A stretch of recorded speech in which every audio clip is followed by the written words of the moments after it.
Welcome to Bite at a Time Books, where we read you your favorite classics one bite at a time.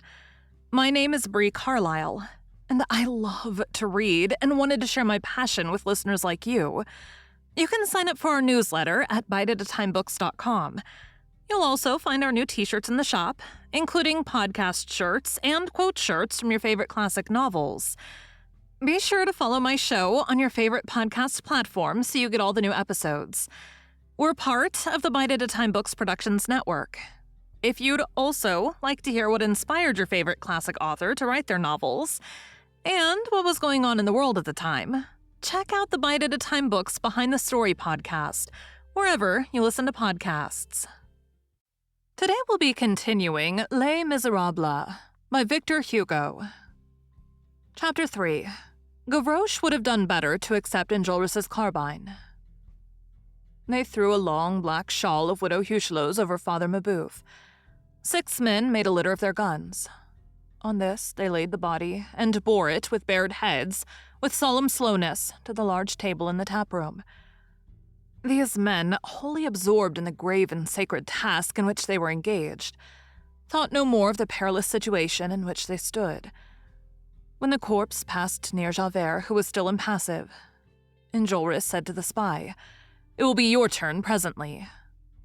During all this time, little Gavroche, who alone had not quitted his post, but had remained on guard, thought he espied some men stealthily approaching the barricade. All at once he shouted, "Look out!" Courfeyrac, Enjolras, Jean Prouvaire, Combeferre, Joly, Bahorel, Bossuet, and all the rest ran tumultuously from the wine shop. It was almost too late. They saw a glistening density of bayonets undulating above the barricade. Municipal guards of lofty stature were making their way in, some striding over the omnibus, others through the cut, thrusting before them the urchin who retreated but did not flee. The moment was critical. It was that first, redoubtable moment of inundation, when the stream rises to the level of the levee, and when the water begins to filter through the fissures of dike. A second more, and the barricade would have been taken. Bahorel dashed upon the first municipal guard who was entering, and killed him on the spot with a blow from his gun. The second killed Bahorel with a blow from his bayonet. Another had already overthrown Courfeyrac, who was shouting, "Follow me." The largest of all, a sort of colossus, marched on Gavroche with his bayonet fixed. The urchin took in his arms Javert's immense gun, leveled it resolutely at the giant, and fired. No discharge followed. Javert's gun was not loaded.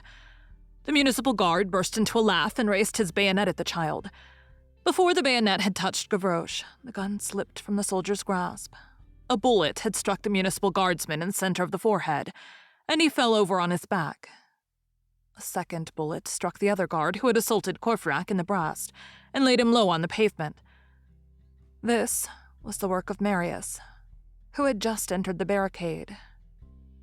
Thank you for joining Bite at a Time Books today, while we read a bite of one of your favorite classics.